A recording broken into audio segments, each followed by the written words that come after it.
Fala galera, tudo bem com vocês? Aqui estamos para mais um vídeo aqui do canal Professor Investidor, onde a gente fala aí sobre o mercado financeiro, né, sobre a nossa economia de uma forma geral e também sobre educação financeira para você. Hoje o nosso assunto vai ser aí a escala 4x3, que é um assunto que tem aí, né, bombado e aí todo mundo, né, ainda está aí muito dividido sobre se a escala 4x3 é uma boa opção para a nossa economia e também, né, financeiramente falando, tanto para empresário quanto para trabalhadores, né? E no vídeo de hoje a gente vai entender um pouquinho sobre isso, né? E aqui formalizar uma ideia, né, isenta ali de qualquer lado. A ideia, né, é entregar aqui um conteúdo para fazer você pensar um pouquinho sobre as consequências de uma mudança tão drástica assim, né, no formato de trabalho existente atual. Não que não tenha que mudar, tá? Até porque eu sou a prova viva de que já trabalhei aí em escala 6x1, já trabalhei de diversas formas. Hoje sou concursado e trabalho 5 dias na semana, então a minha escala seria 5x2,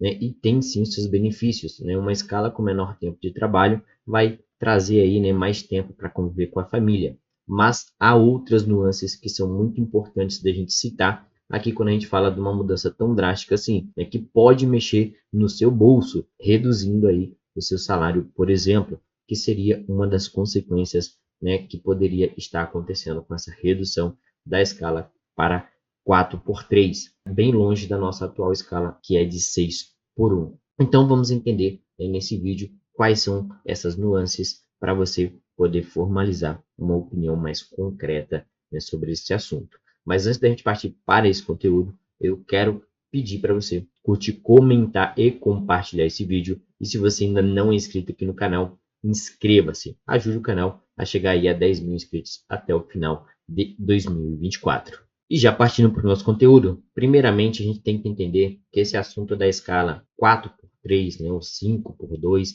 não é um assunto novo, é um assunto que já vem sendo discutido aí em diversos países. E no Brasil, antes, né, aí da proposta de emenda à Constituição, que foi protocolada no ano de 2024 pela deputada Érica Hilton, já existia aí uma outra proposta de emenda à Constituição pelo deputado aí Reginaldo Lopes. Essa proposta da emenda à Constituição lançada pelo Reginaldo Lopes, ela é uma proposta de 2019. Então esse é um assunto que inclusive já estava, né, em processo aí de trâmite dentro ali, né, do trâmite que é seguido pela Câmara dos Deputados para chegar até o período de votação, né, que tem ali toda a instauração política necessária, né, todo o rito político necessário para que um projeto ele venha aí chegar ao período de votação. Então, não é um assunto novo. Na proposta do Reginaldo Lopes era muito parecida com a proposta da Érica Hilton, né, aonde eles propõem aí essa mudança da escala 6x1 para a escala 4x3, né, onde o funcionário ele passaria, né, de uma carga horária semanal de 44 horas para uma carga horária semanal de apenas 36 horas, né, sem redução salarial. Claro que a gente sabe, né, que não é exatamente assim que vai acontecer, e ao longo desse vídeo você vai entender o porquê, né, não é exatamente assim que a banda toca. Já no projeto do Reginaldo Lopes, ele tinha uma previsão que caso nessa emenda à Constituição fosse aprovada, existiria um período aí de 10 anos, né, para que a lei fosse totalmente implementada. Já na proposta da emenda à Constituição da Érica Hilton, né, existe aí um prazo que a partir de 360 dias após a aprovação da lei, né, todo mundo já teria que seguir isso aí. Então a implementação no projeto dela seria muito mais rápida. Um dos principais pontos que a gente tem que entender, gente, é que não existe almoço grátis, né? E tudo aquilo que é pensado em mudança precisa ter ali uma contrapartida, né? Principalmente quando a gente fala uma mudança desse tipo, aonde uma pessoa ela vai trabalhar menos tempo, ela vai ter mais tempo de folga, mais tempo para a família. Isso é super positivo, porque você melhora de forma considerável a qualidade de vida dessas pessoas, né? Afinal de contas, a gente está aqui nesse plano, a gente precisa viver e a gente precisa, né, curtir esse momento que aqui nós estamos, tá? Porque ele é passageiro. Então, eu concordo sim que uma mudança, né, com uma menor carga horária de trabalho seria muito positiva na melhoria da qualidade de vida. Mas a gente tem que entender que financeiramente falando, economicamente falando, existem, né, outros pontos que a gente precisa observar. Primeiro, né, que se você é um funcionário hoje que trabalha aí com um salário, vamos supor que de R$ 5.000 por mês. Você não custa apenas R$ 5.000 para o seu patrão. Por quê? Porque existem alguns encargos, né, ali que o patrão, né, o empregador, ele precisa custear em relação ao funcionário. Esses valores podem chegar aí até 67% daquilo que você ganha. Então, vamos colocar aqui um exemplo mais fácil. Uma pessoa que ganha R$ 1.000 por mês, ela custaria aí, em média, R$ 1.670 para o empregador. Porque para você ele paga R$ 1.000 e na verdade nem chega a pagar R$ 1.000 que vai cair na sua conta, porque ele precisa descontar alguns encargos ali para repassar diretamente para o governo, né, como o INSS, por exemplo. E além disso, ele tem alguns outros custos, como FGTS, né, um fundo ali que é para acidentes, caso você venha sofrer algum acidente no trabalho. Então, tudo isso aí está dentro dessa conta. Então, você, né, custa em média 67% a mais para sua empresa, além daquilo que você ganha. Então, às vezes, o patrão ele tem um custo muito alto aí. Então, isso aí já é um ponto bem importante para a gente entender. Outro ponto, se você ganha ali R$ 5.000 e você reduz a sua escala para 4x3, mas a empresa ela funciona aí 6 dias na semana, então o patrão vai precisar contratar mais uma pessoa, correto? Beleza. Só que ele não tem como contratar, muitas vezes, outra pessoa para o mesmo cargo, ganhando os mesmos R$ 5.000, porque ele não vai conseguir manter vocês dois. Então, qual que seria a saída para esse patrão conseguir contratar duas pessoas nessa área e não ter um aumento de custo muito grande? O que ele vai fazer provavelmente é demite você, que está ganhando 5.000, e ele vai contratar novas pessoas com um salário menor, né, de R$ 3.000, por exemplo. Aí aonde ele vai ter um aumento ali somente de R$ 1.000, que ele vai ter ali R$ 3.000 para um funcionário, R$ 3.000 para outro funcionário. O custo dele, que era 5.000, né, de salário, passa a ser 6.000. Lembrando, né, que aí ainda tem 60, 67% ali de custo sobre esses R$ 6.000. Então, na verdade, o custo dele vai ser lá na faixa de R$ 9.000, por exemplo, para ter esses dois funcionários aí pagando R$ 3.000 para cada. Então, essa é uma das saídas que vai acontecer, né, caso a proposta do 4x3 seja aprovada. Então, seria uma das saídas para os empresários. Demite esse funcionário e contrata dois funcionários com um salário ali, né, abaixo do que pagava para o funcionário anterior. E, gente, isso não é maldade. Dependendo do tipo de negócio, dependendo da empresa, com uma empresa menor, ela realmente não vai dar conta de pagar dois salários maiores para o cara trabalhar menos tempo, tá? É uma questão de matemática, porque se ele tentar fazer isso, provavelmente ele vai começar a ter prejuízo, essa empresa pode vir a fechar, tá? Então, a gente vê aqui que não é uma conta tão simples assim. E quais são os encargos que a empresa tem que pagar aí em cima do teu salário? FGTS, tá? 8% daquilo que você ganha. Ele precisa pagar para você também, né, ali as férias, que é um período que você não está trabalhando, né? Você não está produzindo, mas mesmo assim você está recebendo. E ele ainda tem ali o terço de férias que ele vai ter que te pagar mais também. Tem um 13º salário que ele tem que te pagar. E dependendo da empresa, ela ainda traz aí alguns benefícios, como vale transporte, vale alimentação, né? Plano de saúde. Então tudo isso gera um custo exorbitante aí, né, em relação ao pagamento salarial de uma pessoa.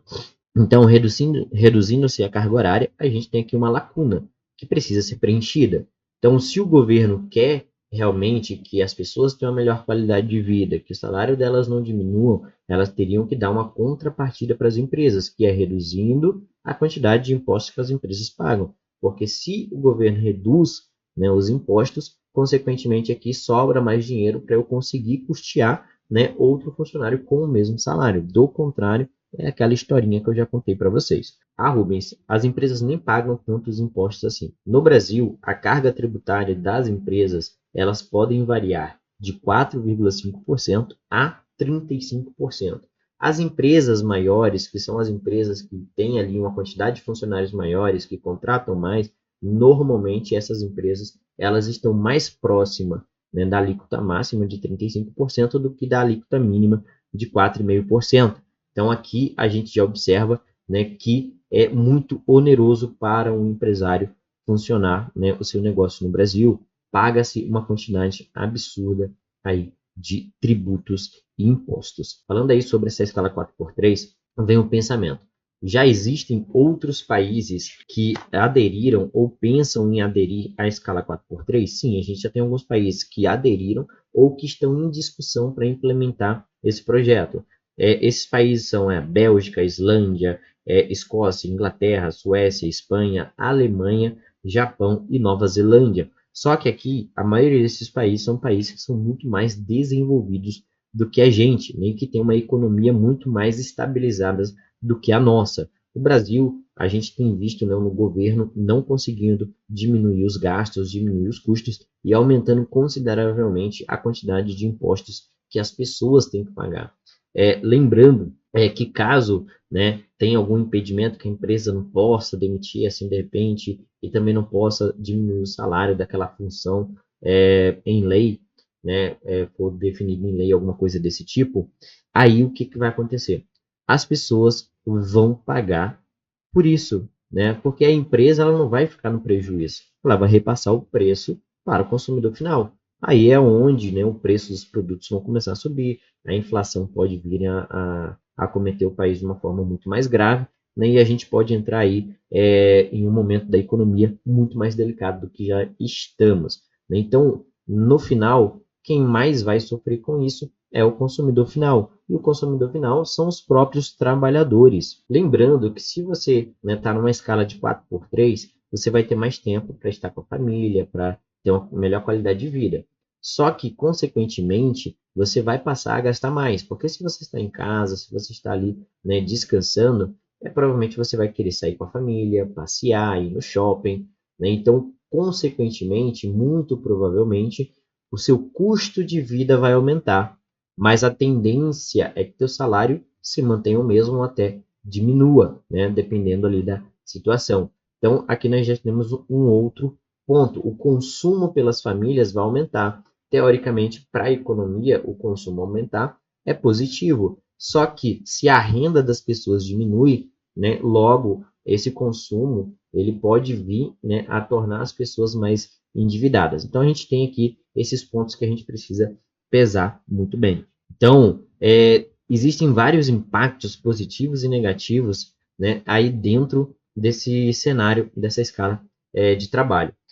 Mas, afinal de contas, o Brasil ele é um dos países que tem aí a maior carga horária semanal trabalhada? Não exatamente. Nessa tela que eu posso mostrar para vocês, o Brasil aqui, né, ele é o 7º país com a carga horária maior dentro do G20, né, semanalmente falando. A gente tem a Índia com 46 horas trabalhadas, a China também com 46 horas trabalhadas, o México com 43 horas trabalhadas, a África com 42 horas trabalhadas, a Indonésia com 40 horas, a Rússia com 39 horas e o Brasil aqui, né, com 39 horas em média, tá? A gente sabe que tem gente que trabalha muito mais do que isso, mas em média é 39 horas trabalhadas, tá? Aí nós temos aqui a Coreia do Sul com 38, Estados Unidos com 38, a Argentina com 37, né, e o Canadá aqui dentro do G20 aí com apenas 32 horas trabalhadas. Então a gente vê, né, que o Brasil ele não é um dos melhores países em relação à quantidade de horas trabalhadas, mas ele também não é um dos piores, né? Tá ali na média, isso considerando os países que fazem parte do G20, tá bom? Fique bem claro aqui. Então isso quer dizer o quê? Né? A nossa média é 39 horas. Com essa redução para a escala, né, de 36 horas semanais, a gente teria uma melhoria aqui nessa média, a gente está falando que ia cair de 39 na média para 36. É claro que na média vai ficar um pouco abaixo de 36, a gente provavelmente ia ficar aqui bem próximo da Alemanha e França na média com essa mudança, tá? Mas existem vários impactos econômicos que a gente precisa considerar. Primeiro, impacto no custo de produção. Se eu preciso contratar mais pessoas, consequentemente, né, o meu custo se torna maior, né? Logo, eu tenho que repassar esse custo na precificação do preço dos meus produtos e serviços. A produtividade, né, e a competitividade elas podem ser prejudicadas também, né? Porque eu posso contratar outro funcionário, né? Talvez eu não possa, talvez a minha empresa tenha que funcionar menos dias. Isso pode prejudicar aí, né, a produtividade. Empresas podem vir a fechar. Competitividade, né, também vai acabar diminuindo a competitividade, porque vai ter algumas empresas que não vai conseguir brigar com empresas maiores, né? Aí a gente tem efeitos no mercado de trabalho que podem ser positivos ou negativos. De acordo com os projetos, né, de emenda à Constituição, com estudos realizados, a redução de carga horária aumentaria, teoricamente, os postos de trabalho, né? Por quê? Porque se eu diminuo a carga horária trabalhada da pessoa, vai ficar uma lacuna de tempo ali que precisa ser preenchido e provavelmente seria preenchido por outro trabalhador. Mas é aquilo que eu falei, provavelmente vai demitir esse trabalhador que está ali e vai contratar 2 novos trabalhadores com salário menor. Então, vai sim gerar mais vagas de emprego, mas provavelmente não, né, com a manutenção ou o aumento salarial esperado, né, que eles têm dentro do projeto. E as empresas também podem vir a reduzir benefícios, né, como plano de saúde, vale alimentação, vale refeição, vale transporte. A empresa pode estar deixando de pagar esses benefícios para poder conseguir pagar novos funcionários. Então, também aí uma mudança bem catastrófica, vamos dizer assim, né, caso isso aconteça. Aí tem os impactos locais na economia, né, redução na arrecadação de impostos, pode ser que isso venha a acontecer, né, possa vir a reduzir a quantidade de impostos a serem arrecadados, caso, né, eu tenha aí uma demissão em massa ou até mesmo, né, a diminuição salarial. Porque, por exemplo, se eu diminuo o salário da pessoa de 5 para 3 e contrato 2 pessoas ganhando 3 mil, uma pessoa de 3 mil ela vai pagar menos impostos em cima do salário dela do que a pessoa que ganha 5 mil. Né? Então, consequentemente, aqui existe uma redução, né, dos impostos arrecadados pelo governo. E aí a gente também vai ter o quê? A redistribuição do consumo, como eu falei. Se as pessoas estão mais tempo em casa, estão com mais tempo livre, consequentemente elas vão consumir de uma outra forma. Né? Então, aquela métrica de consumo que a gente tem hoje vai mudar. Mas, né, até onde vai esse consumo com a redução salarial que pode vir a acontecer? Né? E o principal ponto é, qualidade de vida vai mudar significativamente com menos horas trabalhadas.